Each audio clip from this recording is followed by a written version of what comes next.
নমস্কার বন্ধুরা, আজ বানাচ্ছি মেথি মটরের একটা খুব সুন্দর রেসিপি। এই মেথি শাক আর মটরশুঁটি দুটোই শীতকালে খুব ভালো তাজা পাওয়া যায়। তো এর জন্য নিলাম 1 আটির মতো মেথি শাক, ভালো করে ধুয়ে বেছে কেটে রাখা। 1.5 কাপের মতো মটরশুঁটি, 10 থেকে 12 কোয়া রসুন আর 4টের মতো কাঁচা লঙ্কা। প্রথমে কাঁচা লঙ্কা আর রসুনের কোয়াগুলোকে খুব ঝিরিঝিরি করে কেটে নিলাম। বিশ্বাস করুন বন্ধুরা, এই রেসিপিটা আমার ননদের কাছ থেকে শেখা। এই যে মেথি শাক দিয়ে মটরশুঁটি ভাজা রেসিপিটা যে এত অপূর্ব খেতে লাগে, এটা আমার আগে জানা ছিল না।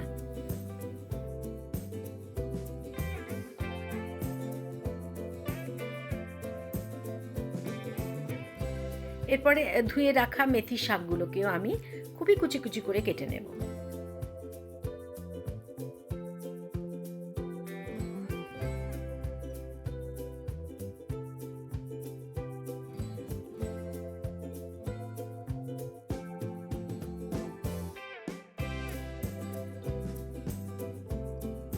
এবার গ্যাসে কড়াই চাপিয়ে 2 চামচের মতো সর্ষের তেল দিলাম। তেলটা ভালো করে গরম হয়ে গেলে প্রথমে রসুনের কুচি ভেজে নেব।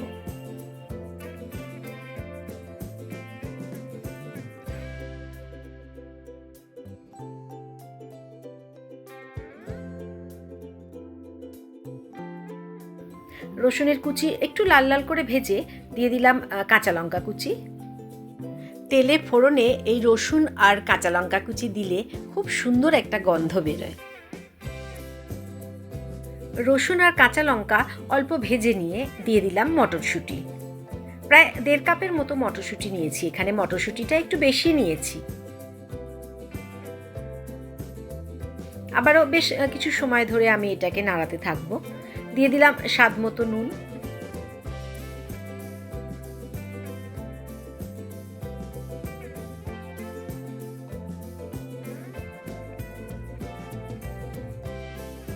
এবার দিয়ে দিলাম কেটে রাখা শাক।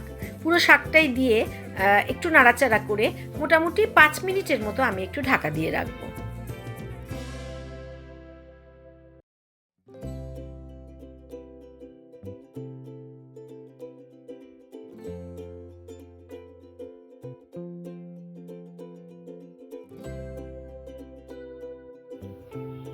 পাঁচ মিনিট পরে ঢাকা খুলে দেখলাম শাকটা একদম পরিমাণে কমে গেছে আর অনেকটা জল বেরিয়েছে।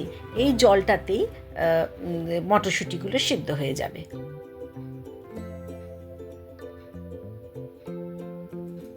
এবার এর মধ্যে দিলাম 1/2 চামচের মতো হলুদ গুঁড়ো আর 1/2 চামচেরও কম একটু চিনি দিলাম।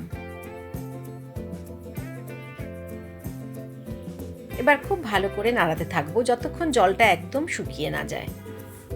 গ্যাসের ফ্লেমটাকে আমি হাইতেই রাখবো, তাহলে তাড়াতাড়ি জলটাও শুকিয়ে যাবে আর রান্নাটাও শেষ হয়ে যাবে।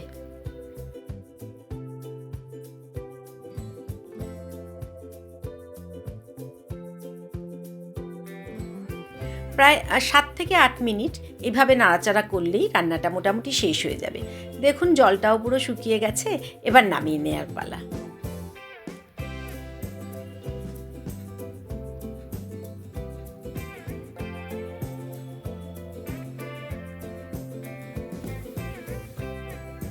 বন্ধুরা বলবেন প্লিজ আজকের আমার এই রান্নাটা কেমন লাগলো। ভালো লেগে থাকলে একটা লাইক দেবেন, আর নতুন বন্ধুরা প্লিজ আমার চ্যানেলটাকে একটু সাবস্ক্রাইব করবেন। নামানোর পরে আমি ওপর থেকে 1 চামচের মতো সর্ষের তেল ছড়িয়ে দেব। খেতে অপূর্ব লাগে, বন্ধুরা প্লিজ একবার ট্রাই করবেন।